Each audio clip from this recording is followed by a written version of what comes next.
சிறு வளர் புலர் காலை நண்பர்களுக்கு அற்புதங்கள் விளைவிக்கும் அதிகாலை வணக்கம்.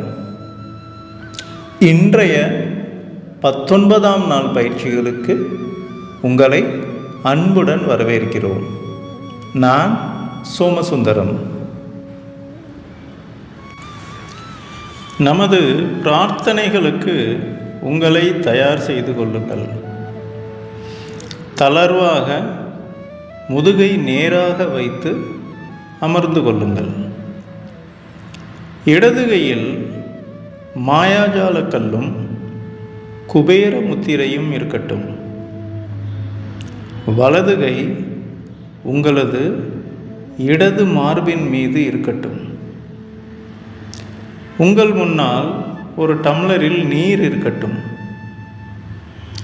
கண்களை மூடி அமர்ந்து கொள்ளுங்கள். நமது பிரார்த்தனைகளான மௌனம், சங்கல்பம், பணத்திற்கான ஹூபோனோபோனோ, உங்களுக்கான தனிப்பட்ட ஹூபோனோபோனோ, நீருக்கு நன்றி, அனைத்தும் வரிசையாக வரும். இப்பொழுது பிரார்த்தனைகளுக்குள் செல்லலாம்.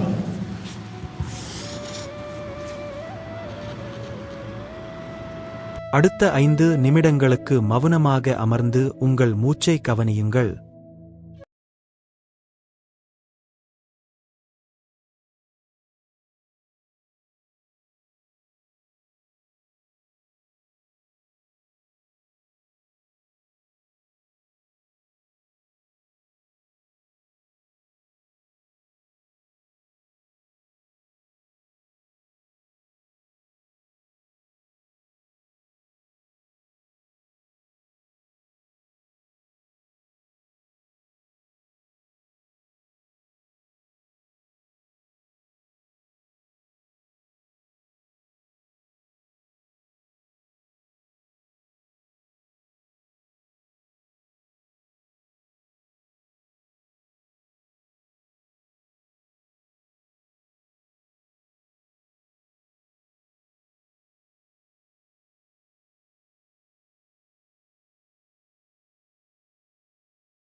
சங்கல்பம். என் வாழ்வில் பணம் தாராளமாக புழங்கிக் கொண்டிருக்கிறது. எனக்கு பிரபஞ்சத்தின் அளவில்லா ஆசீர்வாதம் எப்பொழுதும் கிடைத்துக் கொண்டிருக்கிறது. எனக்கு நாளுக்கு நாள் செல்வம் பெருகிக் கொண்டிருக்கிறது. ஒவ்வொரு நாளும் நான் செல்வத்திலும் ஞானத்திலும் வளர்ந்து கொண்டிருக்கிறேன். நான் தினமும் பொருளாதார ரீதியாக வேகமாக முன்னேறி வருகிறேன். முடிவில்லா பேரழிவு எனது அனைத்து நிதி பரிவர்த்தனைகளையும் கண்காணிக்கிறது மற்றும் நிர்வகிக்கிறது. மற்றும் நான் எதை செய்தாலும் அதை செழிக்கும்படி செய்கிறது. பிரபஞ்சமே அனைத்துக்கும் ஆதாரம். அங்கிருந்து செல்வம் என்னிடம் தாராளமாக ஏராளமாக கிடைக்கிறது. நான் எப்பொழுதும் எனது உண்மையான மதிப்பை உணர்ந்திருக்கிறேன். நான் எனது திறமைகளை இலவசமாக மற்றவர்களின் நலனுக்காக கொடுக்கிறேன். நான் அற்புதமாக தெய்வீகமாக ஈடு செய்யப்பட்டு இருக்கிறேன். நன்றி. எனது ஆசீர்வாதத்தின் ஆதாரம் பிரபஞ்சம். எனது தேவைகள் அனைத்தும் ஒவ்வொரு தருணத்திலும் சரியாகவும் நிறைவாகவும் பூர்த்தி செய்யப்படுகின்றன. மன்னிப்பு. பிரபஞ்சத்தின் படைப்பினிடம் நான் மனதார கேட்கும் மன்னிப்பு இதுதான். நானோ எனது குடும்பமோ எனது உறவினர்களோ முன்னோர்களோ தங்களையோ தங்கள் குடும்பத்தினரையோ உறவினர்களையோ முன்னோர்களையோ எண்ணங்களாலோ அல்லது வார்த்தைகளாலோ அல்லது செயல்களாலோ எப்பொழுதாவது காயப்படுத்தியிருந்தால் அதற்காக நான் மனதார மன்னிப்பு கேட்கிறேன். இந்த மன்னிப்பு என்ற தீயில் இதுநாள் வரை தடையாக இருந்த எதிர்மறை அதிர்வுகள் சுத்திகரிக்கப்படட்டும். எதிர்மறை ஆற்றல்கள் தேவையற்ற தடைகள் எரிக்கப்பட்டும். சுத்திகரிக்கப்பட்ட நேர்மறை அதிர்வுகளை நான் இப்பொழுது நன்றாக உணர்கிறேன். நன்றி. சங்கல்பம். என் வாழ்வில் பணம் தாராளமாக புழங்கிக் கொண்டிருக்கிறது. எனக்கு பிரபஞ்சத்தின் அளவில்லா ஆசீர்வாதம் எப்பொழுதும் கிடைத்துக் கொண்டிருக்கிறது. எனக்கு நாளுக்கு நாள் செல்வம் பெருகிக் கொண்டிருக்கிறது. ஒவ்வொரு நாளும் நான் செல்வத்திலும் ஞானத்திலும் வளர்ந்து கொண்டிருக்கிறேன். நான் தினமும் பொருளாதார ரீதியாக வேகமாக முன்னேறி வருகிறேன். முடிவில்லா பேரழிவு எனது அனைத்து நிதி பரிவர்த்தனைகளையும் கண்காணிக்கிறது மற்றும் நிர்வகிக்கிறது. மற்றும் நான் எதை செய்தாலும் அதை செழிக்கும்படி செய்கிறது. பிரபஞ்சமே அனைத்துக்கும் ஆதாரம். அங்கிருந்து செல்வம் என்னிடம் தாராளமாக ஏராளமாக கிடைக்கிறது. நான் எப்பொழுதும் எனது உண்மையான மதிப்பை உணர்ந்திருக்கிறேன். நான் எனது திறமைகளை இலவசமாக மற்றவர்களின் நலனுக்காக கொடுக்கிறேன். நான் அற்புதமாக தெய்வீகமாக ஈடு செய்யப்பட்டு இருக்கிறேன். நன்றி. எனது ஆசீர்வாதத்தின் ஆதாரம் பிரபஞ்சம். எனது தேவைகள் அனைத்தும் ஒவ்வொரு தருணத்திலும் சரியாகவும் நிறைவாகவும் பூர்த்தி செய்யப்படுகின்றன. மன்னிப்பு. பிரபஞ்சத்தின் படைப்பினிடம் நான் மனதார கேட்கும் மன்னிப்பு இதுதான். நானோ எனது குடும்பமோ எனது உறவினர்களோ முன்னோர்களோ தங்களையோ தங்கள் குடும்பத்தினரையோ உறவினர்களையோ முன்னோர்களையோ எண்ணங்களாலோ அல்லது வார்த்தைகளாலோ அல்லது செயல்களாலோ எப்பொழுதாவது காயப்படுத்தியிருந்தால் அதற்காக நான் மனதார மன்னிப்பு கேட்கிறேன். இந்த மன்னிப்பு என்ற தீயில் இதுநாள் வரை தடையாக இருந்த எதிர்மறை அதிர்வுகள் சுத்திகரிக்கப்படட்டும். எதிர்மறை ஆற்றல்கள் தேவையற்ற தடைகள் எரிக்கப்பட்டும். சுத்திகரிக்கப்பட்ட நேர்மறை அதிர்வுகளை நான் இப்பொழுது நன்றாக உணர்கிறேன். நன்றி. பணத்திற்கான ஹூபோனோபோனோ.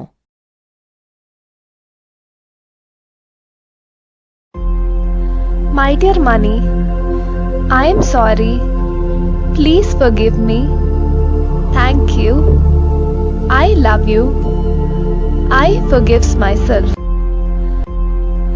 My dear money, I am sorry. Please forgive me. Thank you. I love you.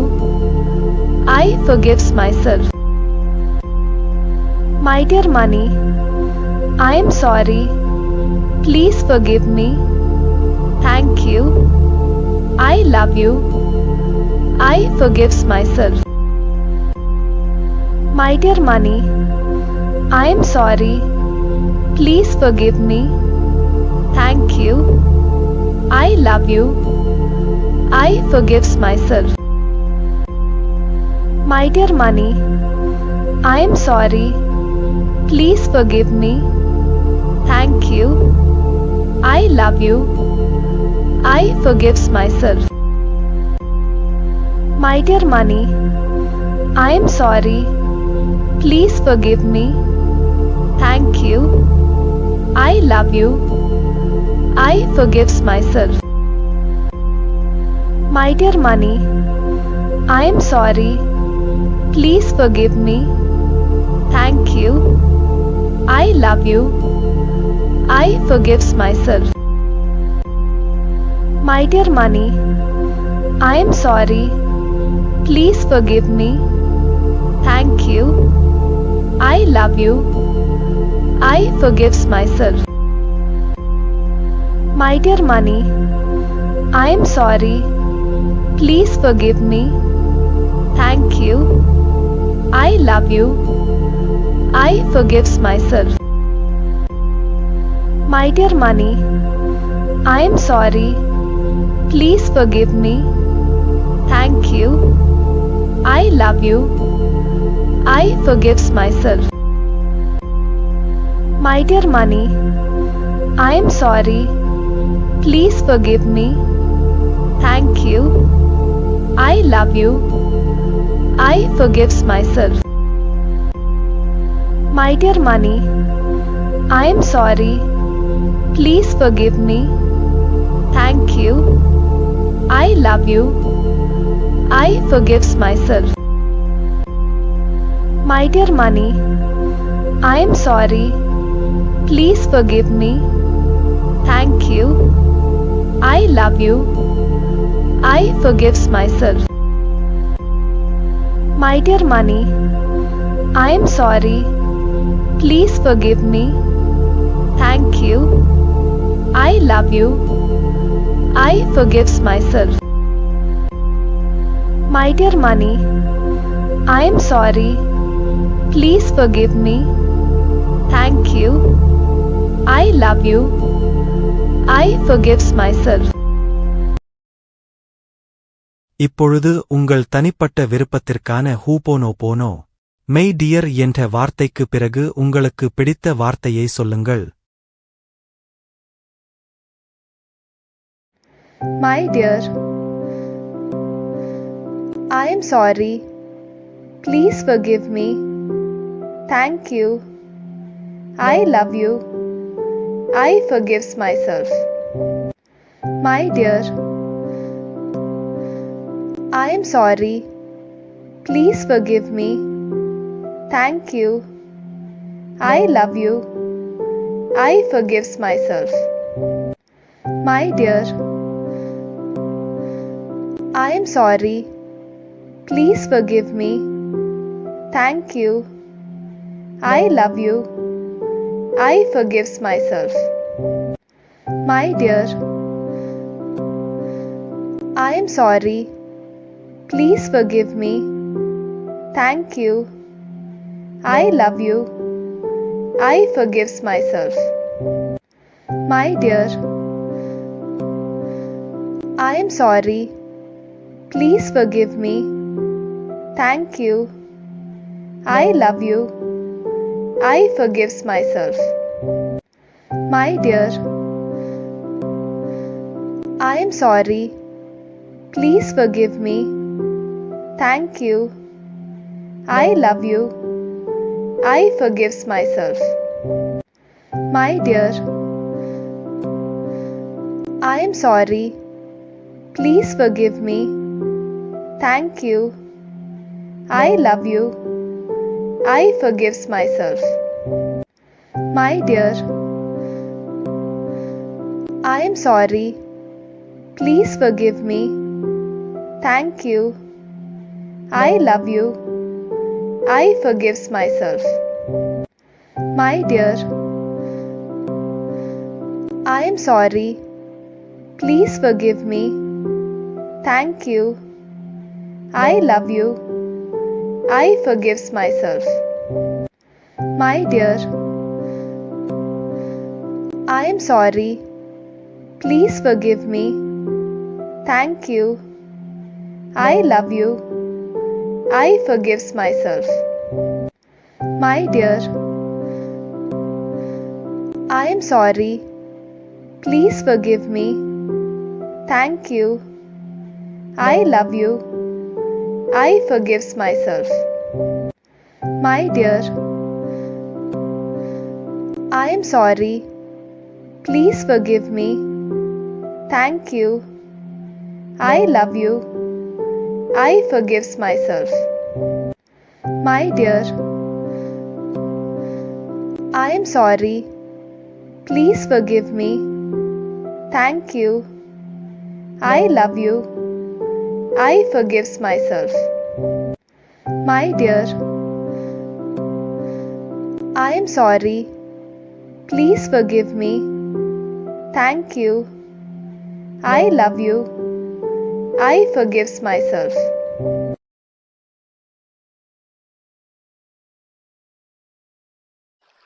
நீருக்கு நன்றி.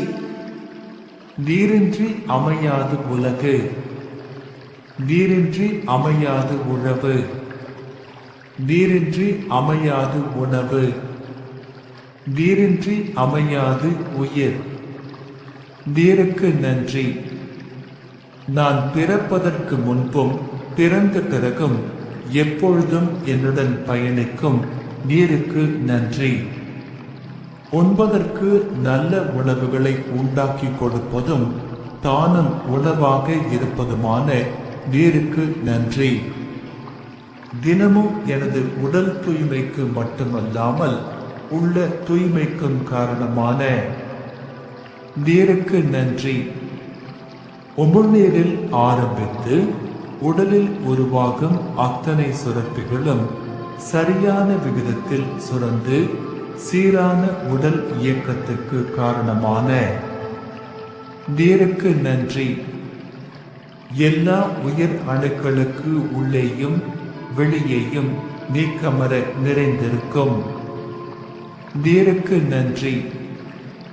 எனது உடலில் இரத்தம், உயிர் அணுக்கள் இயக்கம், செரிமானம், பாதுகாப்பு, கழிவுகள் ஏற்றம் என அத்தனைக்கும் ஆதாரமாக இருந்து ஆரோக்கியத்திற்கு அடிப்படையான நீருக்கு நன்றி. உண்ணும் உணவு உள்ளே செல்வதற்கும் சத்தாக மாறி உறிஞ்சப்படுவதற்கும் மூல காரணமான நீருக்கு நன்றி. நான் சுறுசுறுப்பாகவும் மகிழ்ச்சியாகவும் இருப்பதற்கு உதவும் நீருக்கு நன்றி. நான் வாழும் உலகில் உள்ள அத்தனை சிருஷ்டிக்கும் அடிநாதமாக விளங்கும் நீருக்கு நன்றி. உடல் வெப்பநிலையை சீராக வைப்பதற்கும் முக்கிய உறுப்புகளை பாதுகாப்பாக வைப்பதற்கும் உதவும் நீருக்கு நன்றி. எனக்கு பயன்படும் மற்ற உயிரினங்கள், தாவரங்கள் என அனைத்திற்கும் ஆதாரமாக விளங்கும் நீருக்கு நன்றி. எனது எண்ணங்களை பிரபஞ்சத்திற்கு எடுத்துச் சென்று வேண்டியவற்றை கொடுக்க வைக்கும் நீருக்கு நன்றி. நான் என்னை முழுமையாக நம்புகிறேன். நான் எனது கனவுகளை முழுமையாக நம்புகிறேன். எதையும் சாதிக்க முடியும் என்று எப்பொழுதும் நம்புகிறேன். எனது உடல் உறுதிக்கு மட்டுமல்லாமல் உள்ள உறுதிக்கும் காரணமான நீருக்கு நன்றி. எப்பொழுதும் நேர்மறையான எண்ணங்கள், நேர்மறையான உணர்வுகள், நேர்மறையான செயல்கள், நேர்மறையான விளைவுகள் மட்டுமே கவர்ந்திழுக்கும் நீருக்கு நன்றி. பணம் உட்பட அனைத்து செல்வங்களும் என்னை நோக்கி அபரிதமாக வந்து கொண்டிருக்க காரணமான நீருக்கு நன்றி. நீர் இல்லாமல் நான் இல்லை. நீர் இல்லாமல் எதுவும் இல்லை. நீருக்கு நன்றி. நீருக்கு நன்றி. நீருக்கு நன்றி.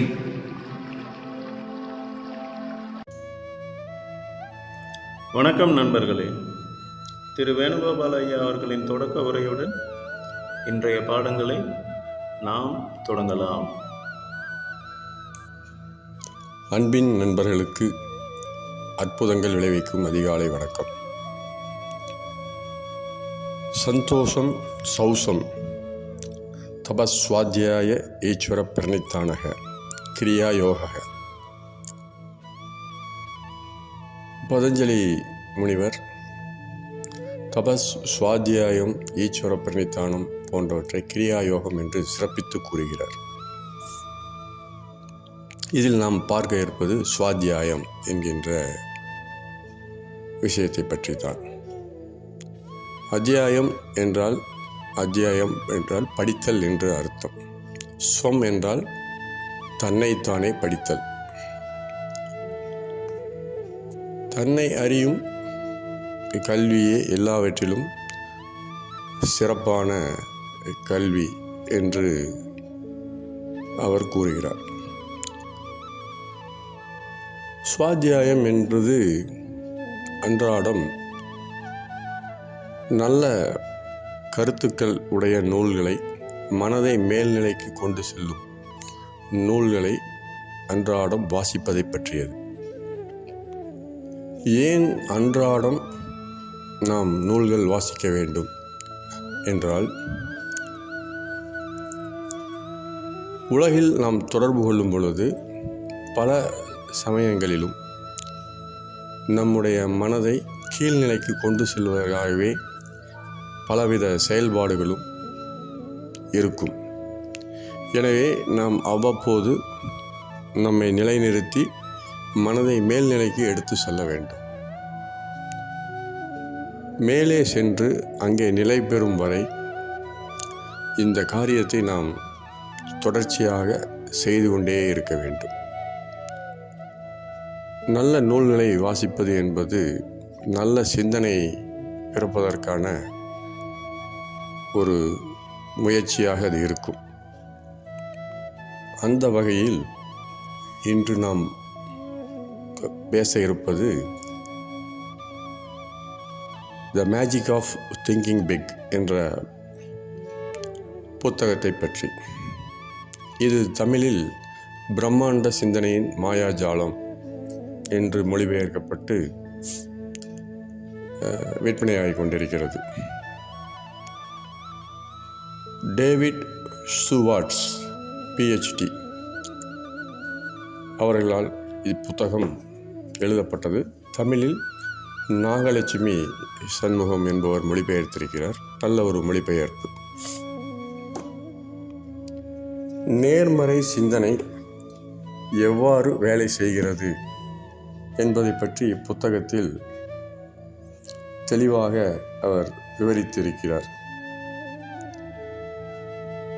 உலகம் முழுவதும் 60 லட்சத்திற்கும் அதிகமான மக்களின் வாழ்க்கையை சிறந்த முறையில் இப்புத்தகம் மாற்றியுள்ளதாக பதிவுகள் உள்ளது. இந்த நூலில் உங்களுடைய மனதை நேர்மறையாக எண்ணங்களை உற்பத்தி செய்ய வைப்பது எப்படி, மனத்தை முடக்கி போடுகின்ற பாரம்பரிய சிந்தனையை எதிர்த்து போராடுவது எப்படி, தோல்விக்கு வித்திடுகின்ற சாக்குப்போக்கு எனும் நோய்க்கு எதிராக உங்களை தற்காத்து கொள்வது எப்படி, நீங்கள் யார் மீது தாக்கம் விளைவிக்க விரும்புகிறீர்களோ அவர்களுடைய மனங்களை புரிந்து கொள்ளும் சக்தியை உங்களிடம் வளர்த்து கொள்வது எப்படி, உரையாடலில் தாராள குணத்தை கடைப்பிடிப்பதன் மூலம் நண்பர்களை வென்றெடுப்பது எப்படி,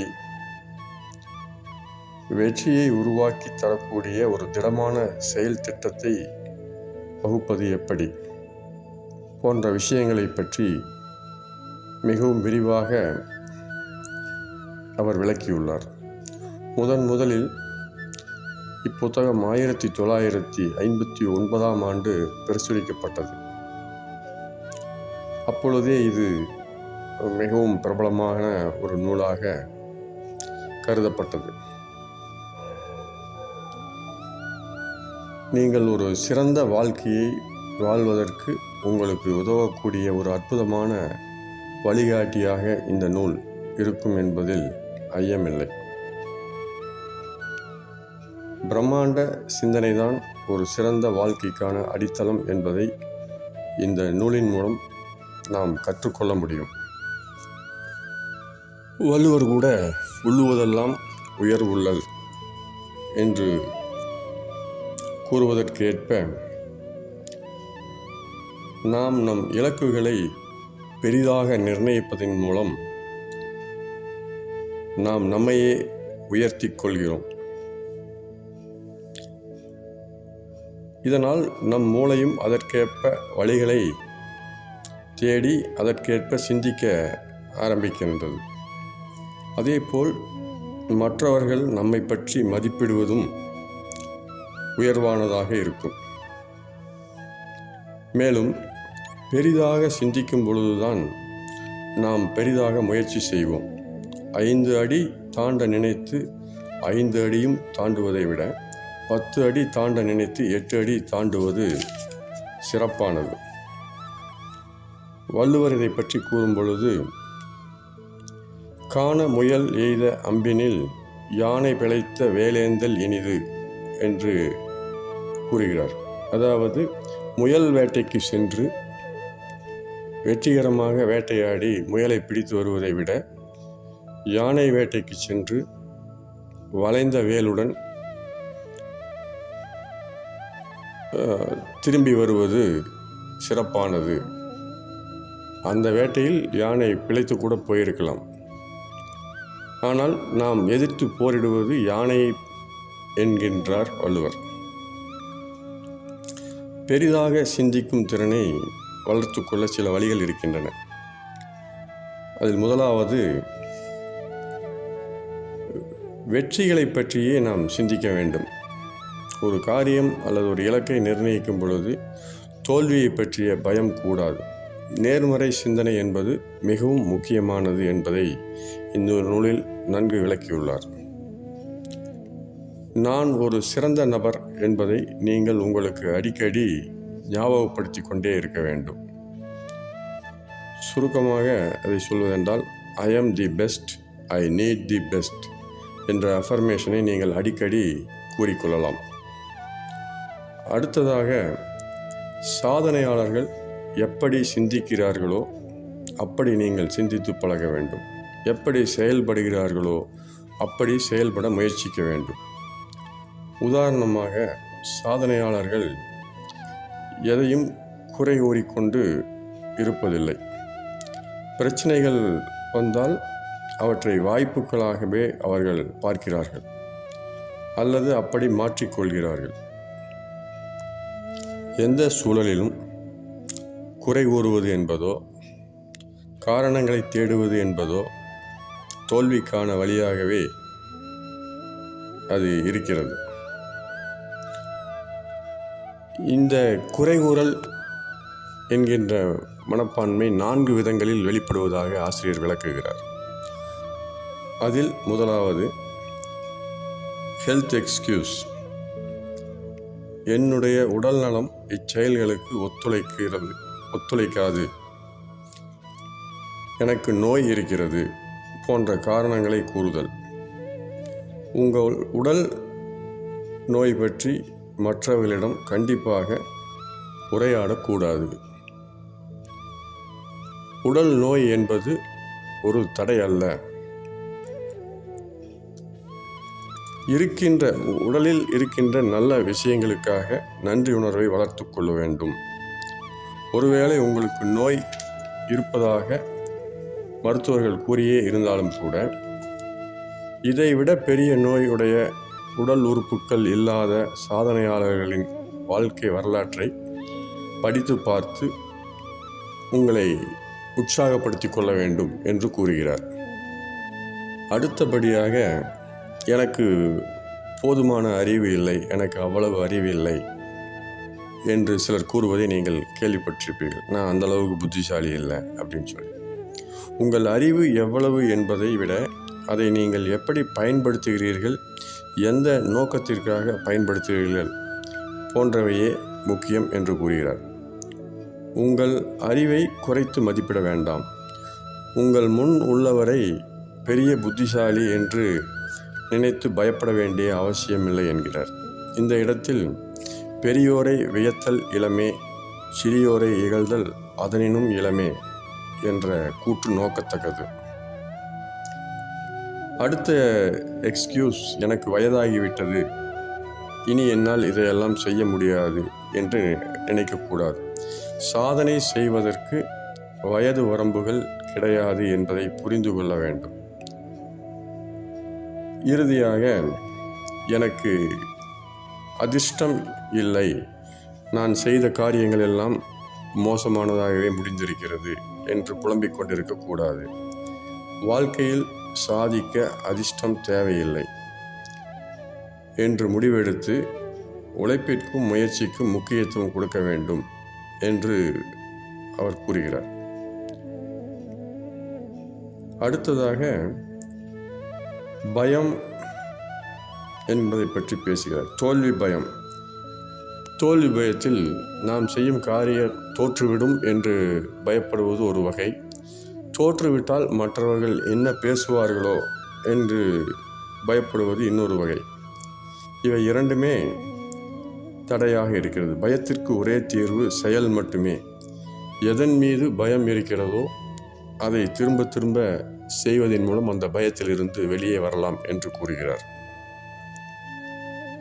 மேலும் தன்னம்பிக்கையை வளர்த்து கொள்ள வேண்டும் என்று கூறி அதற்கான சில வழிமுறைகளையும் அவர் கூறுகிறார். வேகமாக நடந்து பழகுங்கள். கூட்டமான இடத்தில் ஒரு கூட்டத்தில் கலந்து கொள்ளும் பொழுது முதல் வரிசையில் அமர்ந்து பழகுங்கள். மற்றவர்களை பார்த்து பேசும் பொழுது அவர்களுடைய கண்களை பார்த்து பேசி பழகவும்.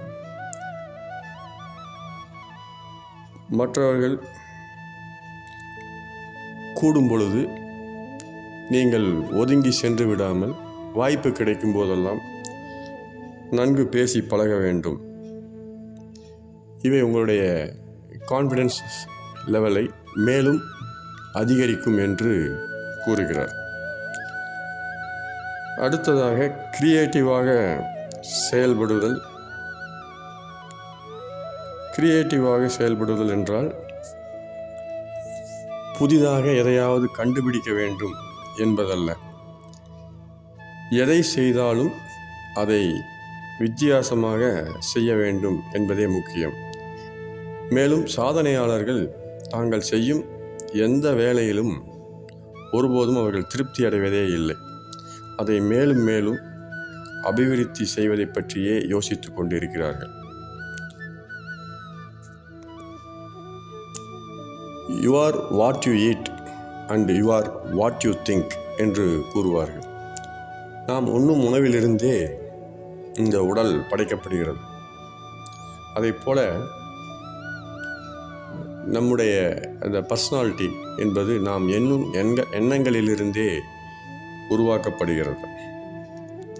நம்முடைய எண்ணங்கள் எப்படி உருவாகின்றன என்றால், நாம் என்ன படிக்கிறோமோ, என்ன பார்க்கிறோமோ, யாருடன் கலந்து பழகுகிறோமோ அதிலிருந்தே நம்முடைய எண்ணங்கள் உருவாகின்றன என்று கூறுகிறார்.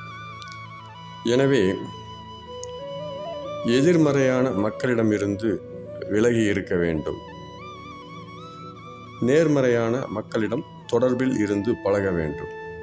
நல்ல சுய முன்னேற்ற நூல்களை படிக்க வேண்டும். ஒருவர் உங்களிடம் உன்னால் முடியாது, இதை உன்னால் செய்ய இயலாது, இதை முயற்சிக்க வேண்டாம் போன்ற வார்த்தைகளை உங்களிடம் பயன்படுத்துவதாக இருந்தால் அவர்களை உங்கள் வாழ்க்கையிலிருந்து விலக்கிவிட வேண்டும் என்று கூறுகிறார். செய்யும் செயல்களில் நீங்கள் ஆர்வமுள்ளவர்களாக இருக்க வேண்டும்.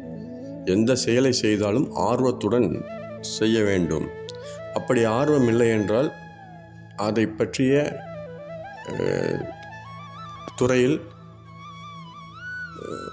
மேலும் விஷயங்களை கற்றுக்கொண்டு ஆர்வத்தை வளர்த்து கொள்ள வேண்டும் என்று கூறுகிறார். உங்களை ஒரு நபர் சந்தித்துவிட்டு திரும்ப செல்கிறார் என்றால் அவர் திருப்தியான மனநிலையிலும் மேம்பட்ட மனநிலையிலும் உங்களை விட்டு திரும்பி செல்கிறாரா என்பதை உறுதிப்படுத்திக் கொள்ள சொல்கிறார். அதே போல உங்கள் முன் உள்ள நபர் அவர் உங்கள் முன் இருக்கும் வரை அவரே மிகவும் முக்கியமானவர். மிக முக்கியமானவரை நீங்கள் எப்படி நடத்துகிறீர்களோ அப்படி அவரை நடத்த வேண்டும் என்று கூறுகிறார். அப்படி நடத்துவது மட்டுமல்ல, அவர் ஒரு முக்கியமான நபர் என்பதை அவரை உணரச் செய்ய வேண்டும் என்றும் வலியுறுத்துகிறார். அதற்காக மற்றவர்களுடைய பெயரை அடிக்கடி பயன்படுத்தவும் அவர்களை பாராட்டவும் வேண்டும் என்று கூறுகிறார். ஒரு செயலை செய்யும் பொழுது, செய்து முடித்து உங்களுக்கு அந்த பாராட்டு கிடைக்கும் பொழுது அந்த பாராட்டை முழுமையாக நீங்கள் உரிமை கோராமல் அதை மற்றவர்களுக்கு பகிர்ந்தளிக்க வேண்டும். அது மிகவும் முக்கியம் என்று கூறுகிறார். குறிப்பாக மற்றவர்கள் ஒரு செயலுக்காக உங்களை பாராட்டும் பொழுது இந்த காரியம் நிச்சயமாக இன்னொருவருடைய உதவியால் இருந்ததால் தான் அது முழுமையாக நடைபெற்றது என்று இந்த வெற்றியை மற்றவர்களுக்கும் பகிர்ந்து கொடுக்க வேண்டும் என்று கூறுகிறார். ஏனென்றால் மற்றவர்களின் துணையுடன் தான் இந்த உலகில் நாம் செயல்பட முடியும். எனவே நாம் மற்றவர்களுக்கு பிடித்த நபராக இருப்பது மிகவும் முக்கியம் என்று கூறுகிறார். மேலே கூறப்பட்ட விஷயங்கள் மட்டுமின்றி மேலும் பல விஷயங்கள் இந்த நூலில் ஆராயப்பட்டுள்ளது. எனவே இந்த புத்தகம் ஒரு குறிப்பிடத்தக்க ஒரு புத்தகம். இளம் வயதினர்கள், தொழில் முனைவோர்கள், வேலைக்கு செல்வோர்கள், மாணவர்கள் என்று பலரும் இதை பயின்று வாழ்வில் நடைமுறைப்படுத்தி வெற்றிகரமான ஒரு வாழ்க்கையை வாழ வேண்டும் என்பதே நம்முடைய நோக்கம். நன்றி, நன்றி, நன்றி. வணக்கம் நண்பர்களே. வெறும் வயிற்றில் வெள்ளை பூசணிக்காய் சாப்பிடுவதால் ஏற்படும் நன்மைகளை பற்றி இன்று பேச இருக்கிறார் நமது இயற்கை மருத்துவர் திரு சுப்பிரமணியம் ஐயா அவர்கள். இப்பொழுது அவருடைய உரையை கேட்கலாம். வணக்கம். இயற்கை மருத்துவத்தில் நோய்களை அவரவரே சுலபமாக, விரைவாக, செலவில்லாமல் அவரவர் வீட்டிலேயே குணப்படுத்தி கொள்ளும் வழிவகைகளை பேசிக்கொண்டிருக்கிறோம். இப்படி அவரவரே விரைவாக, செலவில்லாமல் வீட்டிலேயே செய்யக்கூடிய மருத்துவம் இயற்கை மருத்துவம் ஒன்றுதான்.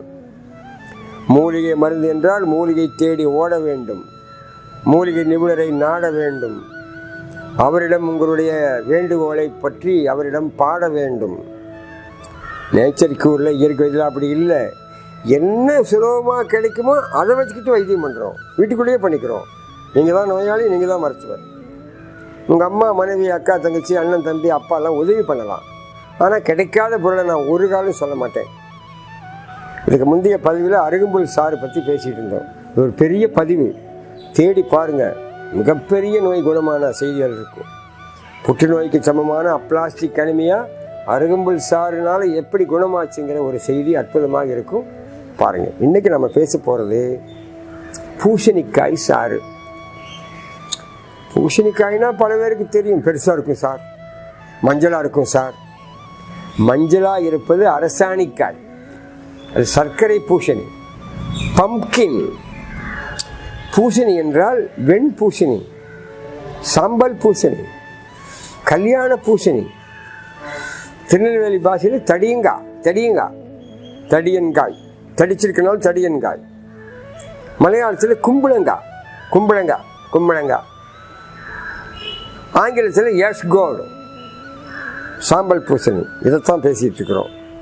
அது வெள்ளையா 2 கிலோ இருக்குது, 1.5 கிலோ இருக்குது, 15 கிலோ, 22 கிலோ, 43 கிலோவில் கூட ஒரு காய் இருக்குது. பூசுனைக்காய்.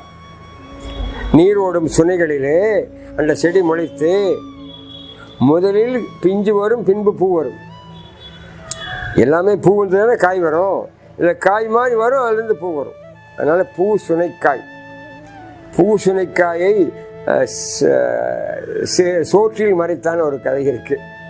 பூசணிக்காய் எப்படிங்க சோற்றில் மறைக்க முடியும்? சோறு அதில் பூசணிக்காய் மறைக்க முடியுமா? இது இப்படி பல கதைகள் மாறிவிட்டது. அந்த கதையை நான் கடைசியில் சொல்கிறேன். இந்த பூசணிக்காயை சாறு எடுத்து குடித்தா பல நோய் தீரும். ஏன் சாரா குடிக்கணும்? சாரா குடித்தா காலையில் குடிக்கின்ற வேலைக்கு ஒரு லாபம், அது உணவாக மாறுகிறது. சாரா குடிக்கும்போது நல்லா வேலை செய்யும்.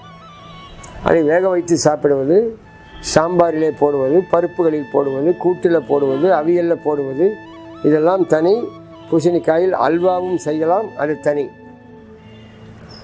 அல்வா என்றால் இயற்கை முறையில் செய்ய வேண்டும். அதை பற்றியும் சொல்லிவிடுகிறேன். இப்பொழுது கடைகளில் விற்கின்ற பூசணிக்காய் அல்வாவில் நீங்கள் எதிர்பார்ப்பது போல, நினைப்பது போல ஒரு சத்தும் இல்லை. அதை சாறு வடித்து விட்டு வெள்ளை சர்க்கரையை போட்டு கெடுத்து வச்சிருக்கிறார்கள். அந்த அல்வா வேண்டாம். பூசணிக்காய், வெள்ளை பூசணிக்காய் வாங்கி வாருங்கள். அதன் தோல் பகுதியில் தான் அதிக சத்துக்கள் இருக்கின்றன. தோலை சீவ வேண்டாம். சாறு செய்வதற்கு மட்டுமல்ல, நீங்கள் கூட்டு அவியலில் போட்டாலும் தோலுடன் போடலாம். அது வெந்த பின்பு மென்மையாகி ஆகிவிடும், கடித்து சாப்பிடலாம். பலரும் தோலை சீவி விடுகிறார்கள், நன்றாக சீவி விடுகிறார்கள். உண்மையான இயற்கை மருத்துவத்தில் பூசணிக்காய் தோலை சாப்பிடலாம். அதனுடைய வீடியோ கண்காட்சிகள், பூசணிக்காயை எப்படி சமைப்பது என்கின்ற வீடியோ கண்காட்சியை நீங்கள் பார்க்கலாம். பூசணிக்காயை ஒரு சல்லடை தகரத்திலே துருவ வேண்டும். கேரட் துருவி என்று சொல்வார். ஒரு சல்லடை தகரம் இருக்கும், அதில் துவாரங்கள் இருக்கும், அது கத்தி போல நீட்டிக்கொண்டிருக்கும். அதில் துருவினால் அந்த பூசணிக்காய் துருவலாக வரும். பின்பு அதனை மிக்சியில் போட்டு அடிக்கலாம், ஆட்டுக்கல்லில் ஆட்டலாம். அதை அரைத்து சாறாக மாற்ற வேண்டும். பின்பு அதனை ஒரு பெரிய சல்லடையில் போட்டு வைத்து விட வேண்டும். மெதுவாகத்தான் வடியும், உங்கள் அவசரத்திற்கு வடியாது. துணியில் போட்டு பிழிந்தாலும் மெதுவாகத்தான் வடியும். ஆகவே பெரிய சல்லடையில் போட்டு ஒரு பாத்திரத்தின் மேலே வைத்துவிட்டு 5 நிமிடம் வேறு வேலை பார்க்கலாம். அது மெதுவாக வடிந்து கொண்டிருக்கும். அது வடிந்து முடித்த பின்பு நன்றாக பிழிந்து சாறு எடுத்துக்கொள்ளுங்கள். இப்பொழுது கிடைப்பது பூசணி சாறு. பூசணிக்காயை துருவி அரைத்து வடிகட்டினால் கிடைப்பது பூசணிக்காய் சாறு. இந்த சாறுடன் கொஞ்சம் தண்ணீர் கலந்து கொள்ளலாம். தண்ணீர் கலக்காமலும் சாப்பிடலாம். தேங்காய் தண்ணீர் கலக்கலாம், தேன் கலக்கலாம், மிளகு தூள் போடலாம், சீரகம் போடலாம். எல்லாம் போடலாமே தவிர போட வேண்டும் என்கின்ற அவசியம் இல்லை. இந்த வெள்ளை பூசணிக்காய் சாறை காலையில் 7 மணிக்கு மேலே 10 மணி வரை குடிக்கலாம். எடுத்து வாயில் போட்டு சப்பி சப்பி குடிக்க வேண்டும். பூசணிக்காயின் சுவை வெள்ளரிக்காய் போல சாதாரணமாகத்தான் இருக்கும். சப்பும் பொழுது அது இனிப்பாக மாறும். உமிழ்நீரை கலக்க வேண்டும், அது இனிப்பாக மாறிவிடும். சப்பி சப்பி குடியுங்கள். குடித்தால் என்ன ஏற்படும்? இது ஒரு காய், சூரிய சக்தி நிரம்பிய காய், நாட்டு காய்கறி, நீர் சத்து மிகுந்த காய்கறி. அதில் ஆல்கலைன் இருக்கிறது. அமிலத்தன்மையை நேர் செய்யும் ஆல்கலைன். ஆல்கலைன் என்று சொன்னால் சாரம், சாரம், சாரத்தன்மை. விஞ்ஞானத்திலே காரத்தன்மை என்று சொல்வார்கள். அமிலம் காரம் என்று நாம் படித்திருக்கிறோம். நான் காரம் என்று சொன்னால் மக்கள் குழம்பி போய் மிளகாய் காரத்தை நினைத்துக் கொள்கிறார்கள். ஆகவே நான் ஆல்கலைன் என்றே சொல்லிவிடுகிறேன், குழப்பம் வேண்டாம். ஆல்கலைனிட்டி அதிகமாக இருக்கிறது. பொதுவாக நம்முடைய இரத்தத்திலே ஆல்கலைன் 70%, 75% இருக்க வேண்டும். அமிலம் 20, 25 இருந்தாலே போதுமானது. ஆனால் இன்றைய மக்களுடைய எல்லோருடைய உடம்பிலும் இரத்தத்திலும் உமிழ்நீரிலும் சுரக்கின்ற அமிலங்களிலும் வியர்வையிலும் சிறுநீரிலும் அமிலத்தன்மைதான் அதிகமாக இருக்கிறது. ஏனென்றால் நாம் காலையில் சாப்பிடுகின்ற பால், காப்பி, சர்க்கரை முதற்கொண்டு காலை டிஃபன், இட்லி, தோசை போன்றவை, சாப்பாடு, சப்பாத்தி, பூரி போன்றவை, உப்புமா போன்றவை, பருப்பு பொருள்கள், சாம்பார், இனிப்பு பலகாரங்கள், எண்ணெய் பண்டங்கள், தின்பண்டம், பேக்கரி எல்லாமே அமிலம். இப்படி உடம்பிலே அமிலத்தன்மையை ஏற்றி வைத்திருக்கிறார்கள். இந்த அமிலத்தன்மையை நியூட்ரலைஸ் செய்வதற்கு பூசணி சாறு மிக மிக உதவும் அவசியம். இந்த பூசணிக்காரை சப்பி சாப்பிடலாம். அந்த வடிகட்டின இந்த சக்கை போன்ற பூசணிக்காய் இருக்கும் அல்லவா, அதில் கொஞ்சம் சர்க்கரையை போட்டு வேக வைத்தால் பூசணிக்காய் அல்வா கிடைத்துவிடும். அதை வேக வைத்த பின்பு சர்க்கரையை போட வேண்டும். அதில் கொஞ்சம் ருசி வேண்டுமென்றால் தேங்காய் துருவலை போட்டுக்கொள்ளுங்கள். அலங்காரம் வேண்டுமென்றால் முந்திரி திராட்சை போட்டுக்கொள்ளுங்கள். வாசனை வேண்டுமென்றால் ஏலக்காய் போட்டுக்கொள்ளுங்கள். அதுக்கு நிறம் வேண்டுமென்றால் கொஞ்சம் பீட்ரூட் சாறு ஊற்றிக்கொள்ளுங்கள். சாறு வடிக்காமலும் பூசணிக்காய் அல்வாய் செய்யலாம்.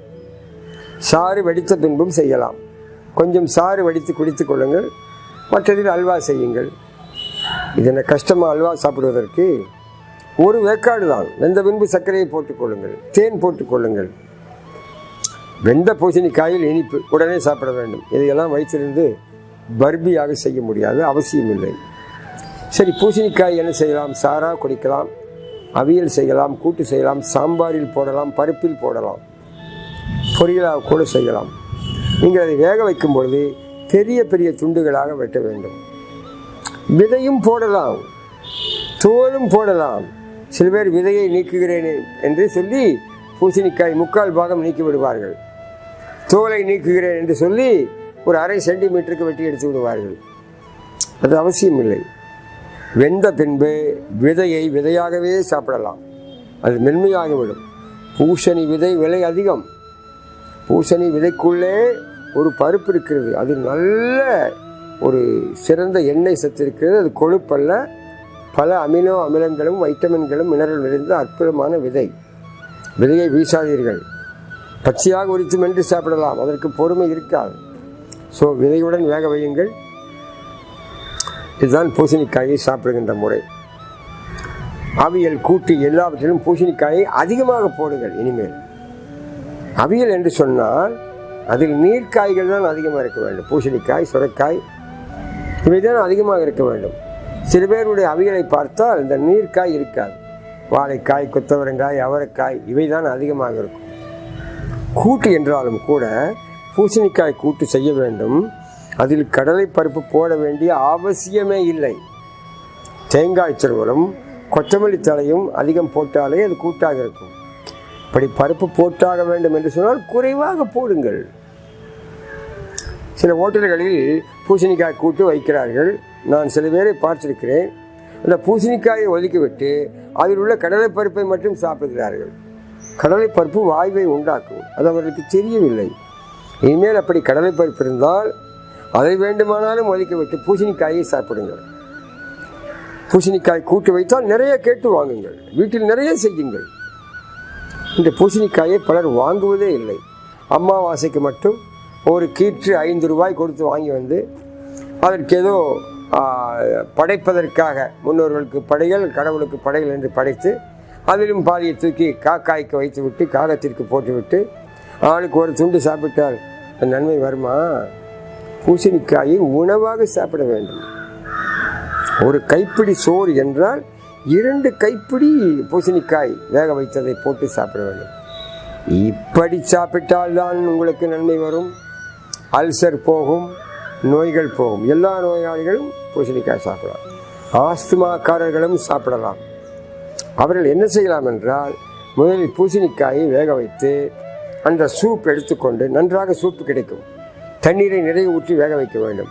அந்த சூப்பில் மிளகு, சீரகம் போட்டு குடித்தால் உடம்புக்கு ஒத்துக்கொள்ளும். இப்படி பழகிய பின்பு அவர்கள் பூசணிக்காயை வேக வைத்து சாப்பிடலாம், பச்சையாக சாப்பிடலாம், சாராக குடிக்கலாம். வெஜிடபிள் சாலட் செய்யும் பொழுது நீங்கள் பூசணிக்காயை போட்டு செய்யலாம். இன்னும் ஒன்று, இட்லி செய்கிறீர்கள் அல்லவா, இட்லி, அதில் உளுந்தம்பருப்புக்கு பதிலாக பூசணிக்காயை போடலாம்.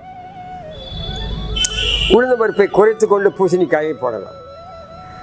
ஆகவே இட்லி மாவுக்குள்ளே பூசணிக்காய் போட்டால் இந்த இட்லியினுடைய அமிலத்தன்மை குறையும், தீமை குறையும். இப்படி பூசணிக்காயை யோசனையின்றி நீங்கள் வாங்கி சாப்பிடலாம். இந்த சோற்றில் மறைத்த கதை சொல்வேன் என்று சொல்லியிருந்தேனே, சோற்றில் மறைத்த கதை அல்ல. ஒரு ஊரிலே ஒரு விவசாயி இருந்தான். அவனுடைய தோட்டத்திலே அத்தி பூத்தாற் போல ஒரு 5-6 பூசணிக்காய் காய்த்து விட்டது. அந்த காலத்தில் கிராமங்களில் என்ன வழக்கம் என்றால், தன் வீட்டில் எது விளைந்தாலும் தானும் கொஞ்சம் சாப்பிட்டு விட்டு ஊரெல்லாம் வழங்குவார்கள். அது பூசணிக்காயாக இருக்கலாம், சீம்பு பாலாக இருக்கலாம், மாம்பழமாக இருக்கலாம், எது விளைந்தாலும் ஊருக்கெல்லாம் பங்கு போட்டு கொடுப்பார்கள். ஒரு வீட்டிலே ஒரு வடை பலகாரம் செய்தால் கூட 4 பக்கத்து வீட்டுகளுக்கு குழந்தையின் மூலம் கொண்டு அனுப்புவார்கள். அவர்கள் வீட்டிலிருந்து வரும். ஏதாவது ஒரு விசேஷமாக குழம்பு செய்தால் அந்த பாட்டிகளுக்கு, அந்த பாவமனை வயதான பாட்டிக்கு கொண்டு கொடுத்துவா என்று 4 வீதி தாண்டி இருக்கும் பாட்டிக்கு இந்த குழந்தை ஒரு ஸ்பெஷல் குழம்பு, ஏதாவது ஒரு கறி குழம்பு என்று வைத்துக் கொண்டு போய் அந்த குழந்தை 4 பாட்டிகளுக்கு கொடுத்து கொண்டு வரும். யாரோ பாட்டிக்கு இப்படி உணவை கொடுத்துகின்ற வழக்கம் நம்முடைய குழந்தைகளுக்கு பழக்கியிருந்தார்கள் நம் முன்னோர்கள். இப்பொழுது பெற்ற அம்மாவுக்கு கொடுக்கிறார்களா தெரியவில்லை. யூடியூப்பிலே ஒரு காட்சி வருகிறது, அதை பின்பு சொல்கிறேன். அந்த விவசாயி என்ன செய்தான், ஐயோ இப்படி நான் இந்த பூசணிக்காய் விளைந்திருக்கிறது, இது எல்லோரும் பார்த்தால் நாம் கொடுக்க வேண்டியிருக்குமே, இது எப்படி மறைப்பது, தெரியாவிட்டால் யாரும் கேட்க மாட்டார்கள். என்னப்பா உன்னோட வீட்டில் பூசணிக்காய் விளைந்தது, எங்கள் வீட்டுக்கெல்லாம் இன்னும் கொடுக்கவில்லை என்று உரிமையாக கேட்டு வாங்குவார்கள். அவர்களும் தருவார்கள். இவன் என்ன செய்தான், சேற்றை எடுத்து பூசினான் பூசணிக்காய் மேலே. முழு பூசணிக்காயை சோற்றில் மறைப்பாங்களா யாராவது? முழு பூசணிக்காய் எங்கே பந்தியில் பரிமாறுவாங்களா சொல்லுங்கள்? பூசணிக்காய் வெட்டித்தானே பொரியலாக போடுவார்கள், அது வேணுமான சோற்றில் மறைக்கலாம். முழு பூசணிக்காயை சோற்றில் மறைத்த கதை அல்ல, சேற்றில் மறைத்த கதை. இவன் சேற்றை போட்டு போட்டு கொஞ்சம் பூசி மூடுவான். இந்த பனியிலே மலை தூளியிலே இந்த சேறு கரைந்து விடும். பூசணிக்காய் வளர வளர அந்த சேறு விடித்து உதிர்ந்து விடும். இவனால் மறைக்க முடியவில்லை. ஊரார் பார்த்து விட்டார்கள், எல்லோருக்கும் கொடுத்தான் என்பது வேறு கதை. ஆகவே முழு பூசணிக்காயை சோற்றில் மறைக்கவில்லை, சேற்றில் மறைத்த கதை. இப்படி பூசணிக்காய் எக்கச்சக்கமாக விளைந்துவிடும். வீட்டை சுற்றி பூசணிக்காயை வெட்டி வீசுவார்கள். புது வீடு கிரக பிரவேசம் செய்கிறீர்கள், அப்பொழுது என்ன செய்கிறார்கள், பூசணிக்காயை 4ஆக 8ஆக வெட்டி அதில் மஞ்சள் தூள், குங்குமம் அல்லது சிகப்பு சுண்ணம் ஏதாவது தடவி 4 மூலையிலும் வீசி விடுவார்கள். புதிய வீட்டில் காய்கள் எதுவும் விளையாது. அப்பொழுது அந்த வீசி எறியப்பட்ட பூசணிக்காயில் உள்ள விதைகளும் அதன் சதையும் உரமாக மாறி இங்கே பூசணி செடி 4 திசைகளும் தானாக முளைத்துவிடும். இந்த புது வீடு வந்தவனுக்கு 2-3 மாதங்களில் பூசணிக்காய் கிடைத்துவிடும். இப்பொழுது சொல்லுங்கள், நம் முன்னோர்கள் எப்படி அறிவாளிகள். அதே போல் பூசணிக்காய் விதை வேண்டுமென்றால் ஊருக்கெல்லாம் சொல்லுவார்கள், என்னிடம் பூசணிக்காய் விதை இருக்கிறது வந்து வாங்கி செல்லுங்கள் என்று. என்ன போஸ்டராக ஒட்டுவார்கள்? ஆனால் வீட்டினுடைய மூலையில் எல்லோருக்கும் தெரிகின்ற இடத்துல ஒரு பூசணிக்காயை கயிறு கட்டி தொங்க விடுவார்கள். அது காய்ந்து போய்விடும். அதற்குள்ளே விதை இருக்குமா இருக்காதா? ஒவ்வொரு வீடும் விதை சேகரிப்பு மையமாக, சீடு பேங்காக, சீடு டிஸ்ட்ரிபியூட்டராக இருந்திருக்கிறது. அப்போது ஒருவர் வந்து, ஐயா உங்கள் வீட்டில் பூசணிக்காய் விதை இருக்கிறது நான் பார்த்தேன், எனக்கு கொஞ்சம் கொடுங்கள் என்றால் அவருக்கு 10 விதை கொடுத்து அனுப்புவார்.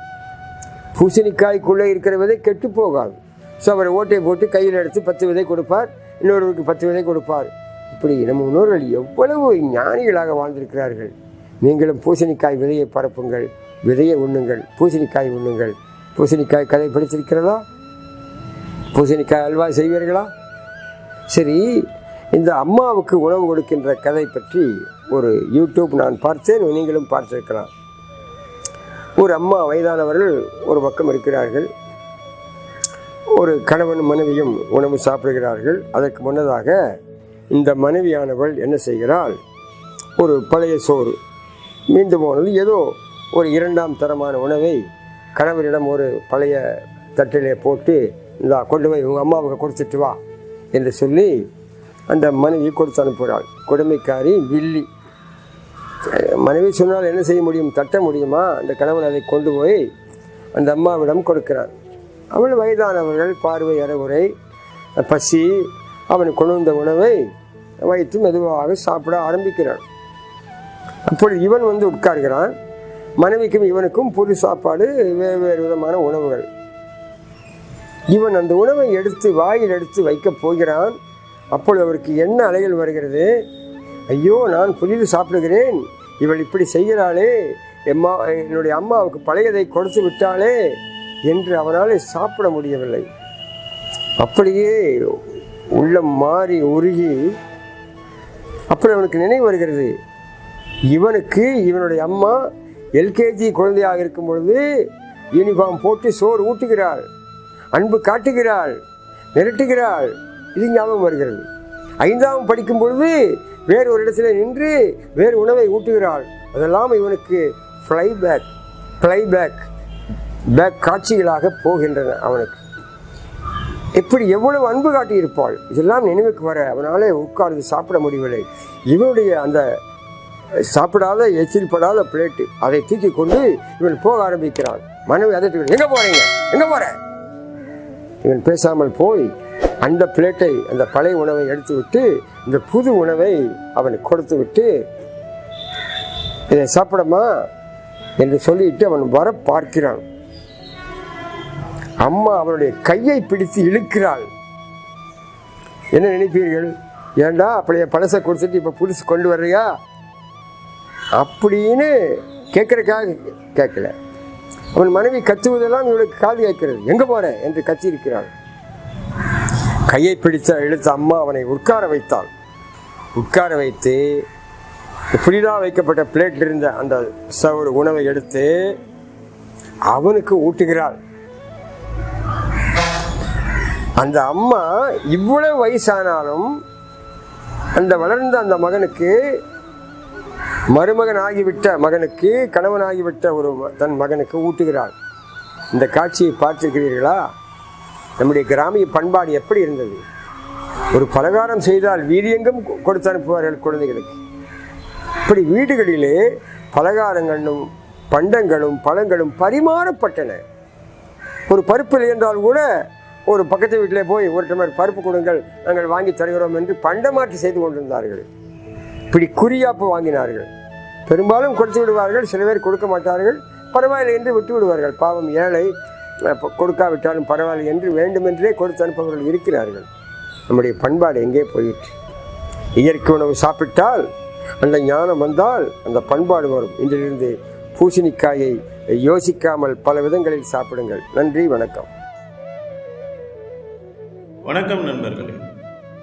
கடந்த பயிற்சி தொகுப்பில் தொடர்ந்து தினமும் நன்றி உணர்வு பாடத்தை கேட்டு வந்தோம். அங்கே நீங்கள் தினசரி வழிநடத்தப்பட்டீர்கள். இந்த பயிற்சி தொகுப்பில் நீங்கள் சுயமாக சிந்தித்து நன்றி உணர்வை தினசரி வெளிப்படுத்த வேண்டும். நீங்கள் முக்கியமாக கருதும் 5 நபர்களை தேர்ந்தெடுத்துக் கொள்ளுங்கள். இந்த 5 நபர்களுக்கு தினசரி இந்த பயிற்சி தொகுப்பு முடியும் வரை ஏதாவது ஒரு காரணத்துக்காக நீங்கள் நன்றி உணர்வை தெரிவிக்க வேண்டும். மேற்கொண்டு 5 நபர்களுக்கோ பொருட்களுக்கோ அல்லது சம்பவங்களுக்கோ நீங்கள் உங்கள் விருப்பப்படி நன்றி உணர்வை தெரிவிக்கலாம். இந்த 10 பேருக்கு நன்றி உணர்வை தெரிவிப்பது இந்த பயிற்சிகளின் கட்டாயமாகும். இதற்காக உங்களுக்கு 10 நிமிடங்கள் வழங்கப்படுகிறது. நீங்கள் நன்றி உணர்வை உங்கள் குறிப்பேட்டில் எழுதிய பிறகு அடுத்த பாடத்தை தொடரலாம். நன்றி. இப்பொழுது பாடங்களை எழுத தொடங்குங்கள்.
வணக்கம் நண்பர்களே, இத்துடன் இன்றைய நிகழ்ச்சிகள் நிறைவுக்கு வருகின்றன.